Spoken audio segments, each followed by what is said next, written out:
नमस्कार दोस्तों, मेरा नाम अनिल शर्मा। अब राज समाचार देख रहे हैं। मेरे साथ हाजी गुल मोहम्मद मंसूरी जी हैं और ये आज मैं क्यों इनके पास आया हूँ आपसे पूरी बात बताएंगे। ये 1977 में जयपुर से विधायक भी रह चुके हैं और ऑल इंडिया हज कमेटी के वाइस प्रेसिडेंट भी, वाइस चेयरमैन भी रह चुके हैं। सर, राम मंदिर हो रहा है, कई यादें अगर बात जुड़ने की बात आती तो राम मंदिर का निर्माण सर हो रहा है, लेकिन राम मंदिर के पीछे कई लोगों की अगर कहें तो कहते हैं ना कि कई लोगों ने उसके पीछे काम किया। और सर, आप उस समय भाजपा में सक्रिय थे और आप जब वहाँ 6 दिसंबर को ढांचा ढहा, उस समय आप वहाँ थे। सर, सुना है कि आपने कई समस्याएं झेली। उस समय हुआ क्या था सर? दरअसल मैं जनता पार्टी से एमएलए था 77 में। ओके। और फिर इसके बाद जो जो टाइम बढ़ता गया जनता पार्टी टूट गई। टूटने के बाद में बहुगुणा जी के साथ हम चले गए, हेमवती नंदन बहुगुणा। उनके साथ जाके कांग्रेस में भी आ गए बैठा। मीनवाइल क्या हुआ, थोड़ी सी बहुगुणा जी भी कांग्रेस छोड़ के वापस उसी समय, क्योंकि मैडम से उनकी बनी नहीं इंदिरा गांधी से, तो हम भी ऑटोमेटिक उनके साथ थे, हम भी निकल गए। निकलने के बाद में क्या हुआ कि उनकी तबीयत खराब हुई और वो इलाज के लिए अमेरिका चले गए। वहाँ से उनकी डेड बॉडी आ गई। तो हम भी मतलब मायूस हो गए। मना कि भाई अब क्या है, क्या बहुत बढ़िया आदमी थे भैरव सिंह जी ने। फिर मुझे एक दफ़ा टेलीफोन करवाया, बुलाया भंवर जी से कि यार गुल मोहम्मद जी को बुला के लाओ। भंवरलाल शर्मा जी अपने प्रेसिडेंट थे जयपुर वाले बीजेपी के। वो घर आए वहीं छोटी झोपड़ पे और उन्होंने गुल मोहम्मद जी आपको यार बुला गए हैं शेखावत जी। मैंने क्या है कि यार तू ही बात कर। हम गए वहाँ, हमने जाके बातचीत की तो बोले कि गुल मोहम्मद जी क्या कर रहे हो आजकल। मैंने देखो एक टेक्सटाइल यूनिट लगा रहा हूँ, मिल बच्चों के लिए, बच्चों का काम भी करना है, क्योंकि बहुत हो गया पॉलिटिक्स तो बहुत लड़ ली। अब मुझे इच्छा नहीं है कि पॉलिटिक्स नहीं कर रहे हो कि मना कर नहीं। अगर कोई ऐसा होता है क्या एक दफ़ा पॉलिटिक्स में आने के बाद कोई छोड़ सकता है क्या कि नहीं, ऐसा नहीं हो सकता है। क्या मैं चाहता हूँ कि अब तुम हमारी पार्टी ज्वाइन करो। मैंने कहा साहब मैं ज्वाइन कर लिया। उन्होंने मुझे राजस्थान का अल्पसंख्यक मोर्चे का अध्यक्ष बना दिया। सर, ये गुल्लूराम की कहानी क्या है? मतलब आपको मतलब गुल मोहम्मद को गुल्लूराम बना दिया था लोगों ने, ऐसा क्या था सर? नहीं, ये तो क्या हुआ था कि 89 के अंदर शिला पूजन हुई थी। तो उस समय जो शिला पूजन चल रही थी, शिला पूजन के बाद में आडवाणी जी ने रथ यात्रा निकाली थी। रथ यात्रा निकाली थी तो पार्टी ने कहा गुल मोहम्मद जी रथ यात्रा निकल रही है, आडवाणी जी आएंगे तो आपको उसमें स्पीच देनी है। आडवाणी जी जैसे मंच के ऊपर आएंगे आपकी स्पीच उस समय तक खत्म हो जानी चाहिए, पर हम ये चाहते हैं आप स्पीच दें, उसके बाद आडवाणी जी की सीधी स्पीच हो जाए। मैंने कहा ठीक है, कोई दिक्कत नहीं है। और ये कहा जब राजस्थान के अंदर जहाँ जहाँ भी आए मैं उनके साथ साथ चला था। ये तो हमारे मोदी जी को पता है। अच्छा। प्रधानमंत्री जी को पता है, क्योंकि उस समय वो साथ थे। तो हमने साहब जितना भी हो सका हमसे हमने खूब जम के सबको समझाया। और ये शिला पूजन होने के बाद में राजस्थान के बाद हम रुक गए, फिर आगे निकल गए आडवाणी जी। फिर बाद में 6 दिसंबर की बात थी, तो 6 दिसंबर को पार्टी में हमारे अध्यक्ष थे रामदास जी अग्रवाल। तो उन्होंने मुझे कहा गुल मोहम्मद जी सभी जा गए हैं यार कार सेवा के लिए, तुम भी जाओ। अरे मैंने कहा मुझे कहाँ को भेजते हो यार। नहीं यार जाओ ना, क्या दिक्कत है।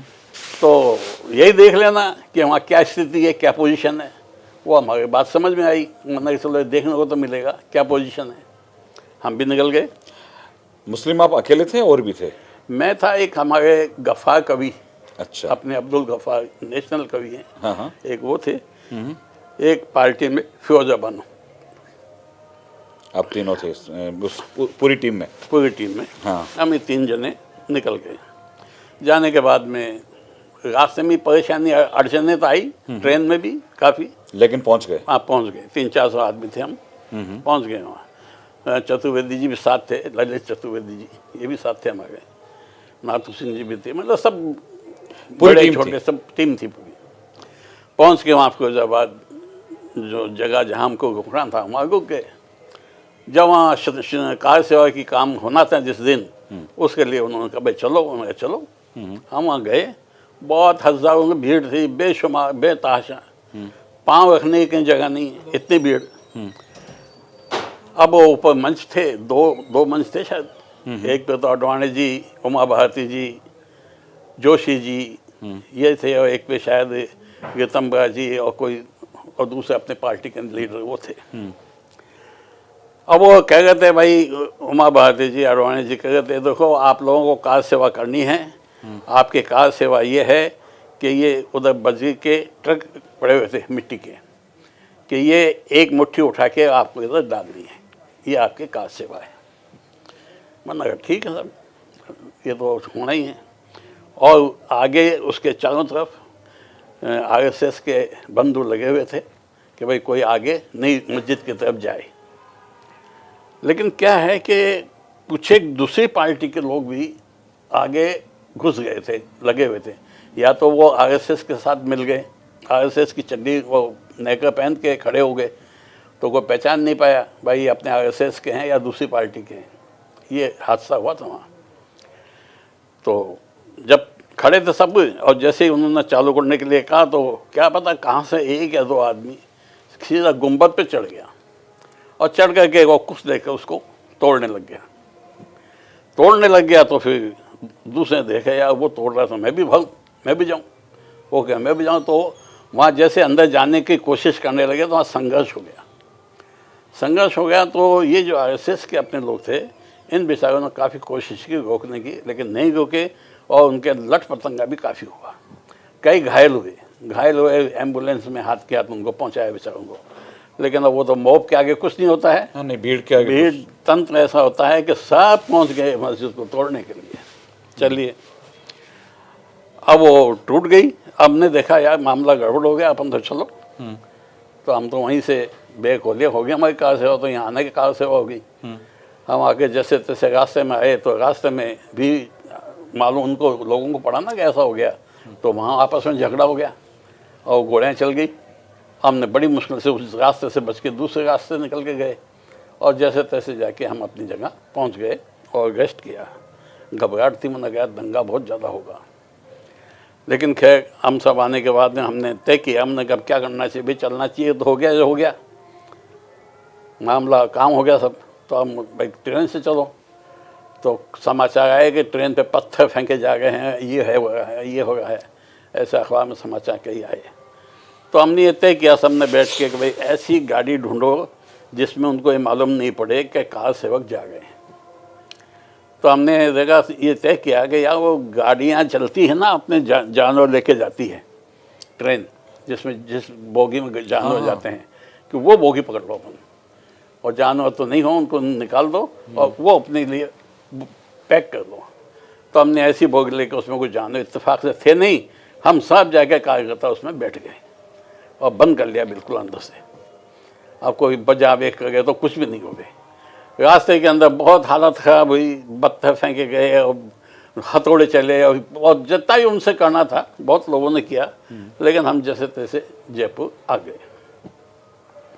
जयपुर आके जैसे घर पे आया तो घर पे हुआ बाल।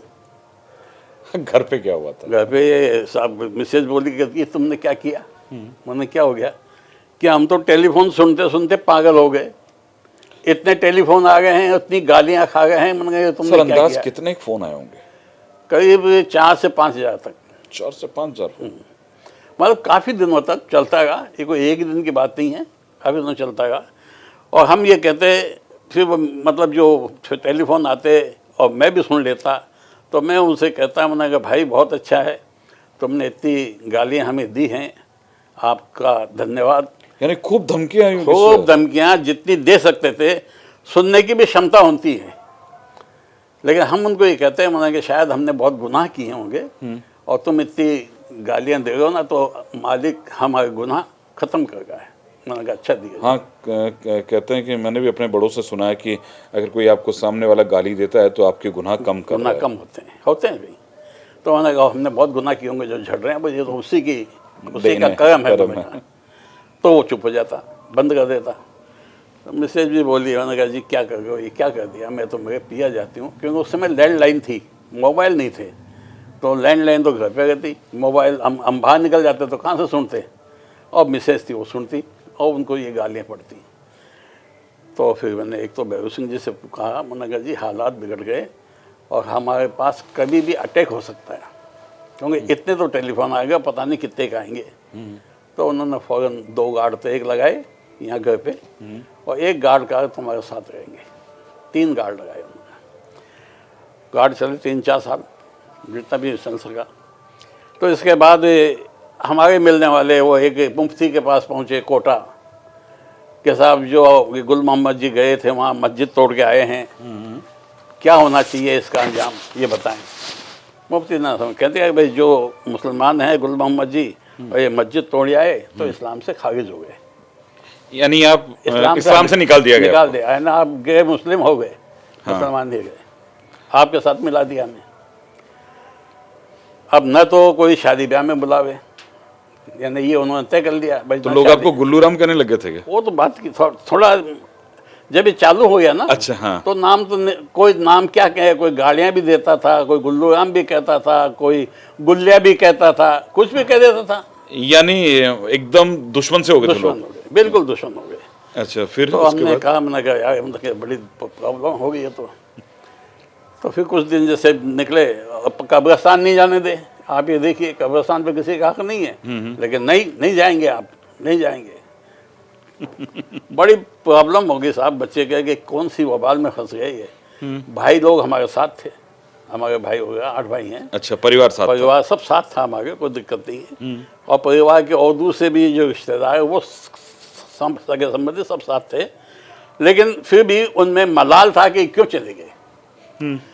अब साहब मैं यहाँ अपने जयपुर के अंदर मुफ्ती अहमद हसन साहब थे, हम उनके पास गए, मतलब मुफ्ती साहब ऐसा सा मामला है, क्या करना चाहिए। उन्होंने कहा भाई देखो, ऐसे तो ये लोग मानेंगे नहीं कोई भी, क्योंकि उन्होंने फतवा दिया और आप जाके भी आए हो, आप ना नहीं करोगे। मैंने कहा मैं ना कैसे कर सकता हूँ, जाके तो आया ही हूँ, जो सच्चाई है सच्चाई है। सच्चाई है। उनका नहीं, फिर ऐसा करो, आप आपके इस्लाम कबूल करो वापस, यानी मुसलमान बनो पहले। यानी मुसलमान होकर के भी आपको फिर इस्लाम कबूल करना पड़ा। हाँ, मुसलमान से तो हट गए ना। अच्छा, उन्होंने मुफ्ती जी ने आपको फतवा के खारिज हो गया कि मुसलमान नहीं है आप, और मुसलमान नहीं है तो आपके निकाह भी खत्म हो आंटी गई। जो है हाँ, वो आपकी पत्नी नहीं रही हो? नहीं गई, वो मुसलमान गई, हाँ। मैं हिंदू हो गया। अच्छा, तो संबंध विच्छेद हो गया ऑटोमेटिक। अच्छा, अब क्या करें।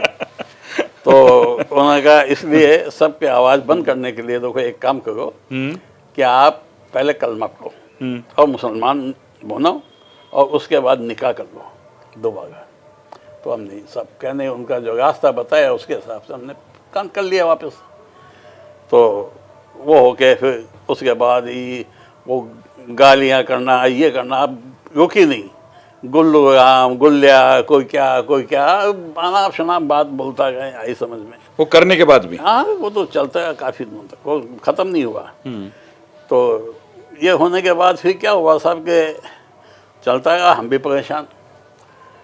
तो फिर वो क्या हुआ कि सन 2000 के अंदर ये वसुंधरा जी बनी मुख्यमंत्री नहीं, हाँ। ये बनी स्टेट राज्य मंत्री, अपने विदेश राज्य मंत्री। अच्छा हाँ, उस समय जब सांसद बनी थी सांसद बनी थी। तो जब ये राज्य मंत्री बन गए तो इनके हाथ के अंदर वो ये अपना हज कमेटी वगैरह सब इनके हाथ में थी वो। तो उन्होंने मुझे उसमें मेंबर बना दिया हज कमेटी में, ऑल इंडिया हज कमेटी में, ऑल इंडिया हाँ, समझ गया। वो बनाने के बाद जैसे ही मीटिंग हुई, मीटिंग के अंदर उन्होंने वाइस चेयरमैन बन गए। कोई मालिक की मेहरबानी हुई तो वाइस चेयरमैन बन गए। तो अब इनको जाके फिर पता चला कि यार ये तो अपन बहुत ज़्यादती कर गए इनके साथ। जब मालिक ने इनको माफ़ कर दिया, उन्होंने ही अपने घर बुला लिया, तो हम किस खेत की मूली कि अब तो इनसे अगर ऐसा व्यवहार करें तो अच्छा नहीं है। क्योंकि जो मालिक जिसके बंदे हैं पूरी खल वो भी मतलब अपने यहाँ बुला लिया, उसने अपने सब शरण दे दी, तो हम तो कोई खेत की मूली नहीं है। जब जाके थोड़ा रुकावट आई और लोगों ने कहना बंद किया। राम मंदिर 22 तारीख को प्राण प्रतिष्ठा हो रही है सर। जी नहीं, राम मंदिर 22 तारीख को है, होगा और तो हो जाएगा, उसमें क्या है। वो तो फैसला सुप्रीम कोर्ट का है, जो सब कुछ हो गया, बन गया, तैयार भी हो गया। याद है सर, आपने हमसे बात की, बहुत बहुत शुक्रिया। ठीक, शुक्रिया।